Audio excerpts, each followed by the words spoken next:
বামপন্থার বিকল্প নেই, লাল ঝান্ডাই মানুষের শেষ ভরসা। তা আরও একবার প্রমাণ করলেন কৈলাসহর 53 বিধানসভার অন্তর্গত লাটিয়াপুরা গ্রাম পঞ্চায়েত এলাকার মানুষ। সিপিআইএম লাটিয়াপুরা শাখা কমিটির উদ্যোগে আজ লাটিয়াপুরা স্কুল সংলগ্ন মাঠে জিবি সভা অনুষ্ঠিত হয়। জিবি সভাকে কেন্দ্র করে আজ লাটিয়াপুরা গ্রাম পঞ্চায়েত এলাকার 226 জন ভোটার, 47 পরিবারের মোট 226 জন ভোটার বিজেপি এবং কংগ্রেস দল ত্যাগ করে সিপিআইএম এর লাল পতাকা হাতে তুলে নিয়ে সিপিআইএম দলে যোগদান করলেন।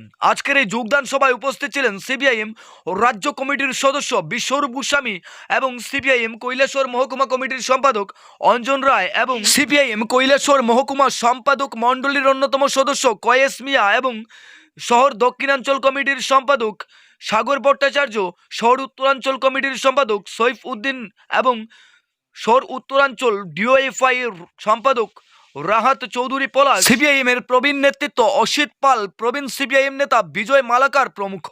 আজকের এই যোগদান সভায় আলোচনা করতে গিয়ে সিপিআইএম নেতৃত্বরা বলেন, কংগ্রেসের সাথে যদিও জোট হয়েছে বিগত পঞ্চায়েত নির্বাচনে, লাটিয়াপুরা পঞ্চায়েতও বিজেপিকে আটকানোর জন্য এবং উন্নয়নের স্বার্থে কংগ্রেসের সাথে পঞ্চায়েত জোট করে গঠন করা হয়েছে। এই জোট পঞ্চায়েত অফিসের মধ্যেই সীমাবদ্ধ। পঞ্চায়েত অফিস থেকে বের হওয়ার পর কংগ্রেসের সাথে আর কোনো জোট নেই। বিজেপির মতো কংগ্রেসের সাথেও লড়াই করে ত্রিপুরা রাজ্যে পুনরায় অষ্টম বামপন্থ সরকার আগামী 2028 বিধানসভা নির্বাচনে একক বামপন্থ সরকার গড়তে প্রতিষ্ঠিত লড়াই করতে হবে উভয় দুই দলেরই বিরুদ্ধে। সিপিআইএম নেতৃত্ব বলেন, রাজ্য বিজেপি সরকার প্রতিষ্ঠিত হওয়ার পর থেকে রাজ্যের মানুষের উপর ঋণের বোঝা চাপাচ্ছে। গড় মাথাপিছু 65,000 টাকা ঋণ নিয়ে ত্রিপুরা রাজ্যের মায়ের গর্ভ থেকে বাচ্চা এখন জন্ম নেওয়ার পর তার মাথার উপর 65,000 টাকা প্রায় ঋণ নিয়ে জন্ম হচ্ছে, যা অত্যন্ত দুঃখজনক এবং ভাবিয়ে তোলার বিষয়। যারা আজকে সিপিআইএম এর পতাকা তুলে সামিল হলেন তাদেরকে সংগ্রামী অভিনন্দন জানিয়ে সিপিআইএম এর লড়াই আন্দোলনকে তেজি করতে আগামী দিন সাথে নিয়ে আরও মানুষকে যুক্ত করে বামপন্থী গণ আন্দোলন গড়ে তোলা হবে। এ রাজ্যে থেকে বিজেপিকে উৎখাত করতে আগামী দিন আরও বৃহত্তর আন্দোলনে নামবে সিপিআইএম।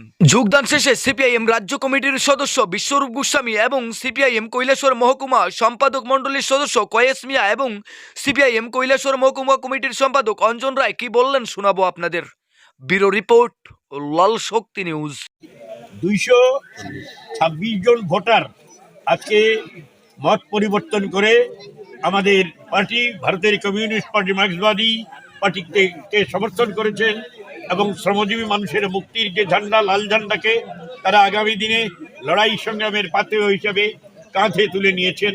আমরা পার্টির তরফ থেকে তাদের সকলকে উষ্ণ অভিনন্দন জ্ঞাপন করছি এবং আগামী দিনে তাদের সঙ্গে নিয়ে আরো বেশি মানুষকে যাতে সংগঠিত করে শ্রমজীবী মানুষের মুক্তির যে লড়াই, এই লড়াইতে সামিল করা যায় এবং এই লড়াইয়ের মধ্য দিয়েই আমরা এই অচলাবস্থা অন্ধকার দূর করে নতুন ভোর ছিনিয়ে আনতে পারবো, এটা আমাদের প্রত্যাশা।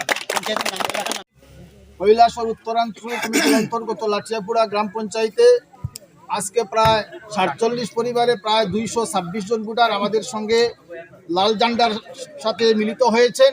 আগামী দিন তারা এই রাজ্যের অপশাসন, খুন, সন্ত্রাসকে পদদলিত করে আগামী 28 সালের নির্বাচনে যাতে একটা সুষ্ঠু বামফ্রন্ট সরকার প্রতিষ্ঠিত হয় তার জন্য অক্লান্ত পরিশ্রম করে যাবেন, সেই প্রতিশ্রুতি আমাদেরকে দিয়েছেন।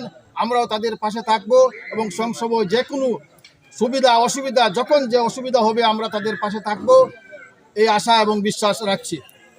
গাঁওসভা উত্তরাঞ্চল কমিটির অন্তর্গত লাটিয়াপুরা গাঁওসভা 47 পরিবারের 226 জন ভোটার আমাদের পার্টির সঙ্গে লাল ঝান্ডাকে হাতে তুলে পার্টিকে সমর্থন করেছেন। এই সমর্থনে আমরা আশাবাদী আগামী দিনে সমাজতন্ত্রের লড়াই যেমন দীর্ঘ হবে, তেমনি এই 28শে ত্রিপুরা রাজ্যে বামফ্রন্ট সরকারকে পুনঃপ্রতিষ্ঠার সংগ্রামে তারা বলিষ্ঠ ভূমিকা গ্রহণ করবেন। আমরা তাদের পাশে থাকব।